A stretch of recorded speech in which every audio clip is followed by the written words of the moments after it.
సాంప్రదాయంలో అన్ని పండుగలను వెంట పెట్టుకొచ్చే అత్యంత ప్రాముఖ్యత, విశిష్టత కలిగిన పండుగ తొలి ఏకాదశి. ఆషాఢ శుద్ధ ఏకాదశిని తొలి ఏకాదశి అంటారు. ప్రతి నెల కృష్ణపక్షంలో ఒకటి, శుక్లపక్షంలో ఒకటి, మొత్తంగా 2 ఏకాదశులు, సంవత్సరం మొత్తం మీద 24 ఏకాదశులు వస్తాయి.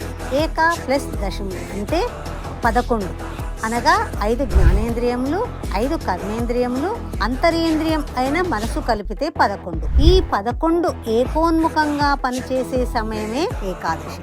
దీనిని ఆషాఢ శుద్ధ ఏకాదశిగా, తొలి ఏకాదశిగా జరుపుకుంటాము. దీనిని శయన ఏకాదశి అని, ప్రథమ ఏకాదశి అని, హరివాసరం అని కూడా అంటారు. శయన ఏకాదశి రోజున శ్రీ మహావిష్ణువు క్షీరాబ్ది అందు శేష పాన్పు పైన శయనిస్తాడు. ఈ రోజు నుండే దక్షిణాయనం ప్రారంభం. అంతేకాక చాతుర్మాస వ్రతం కూడా ప్రారంభం అవుతుంది.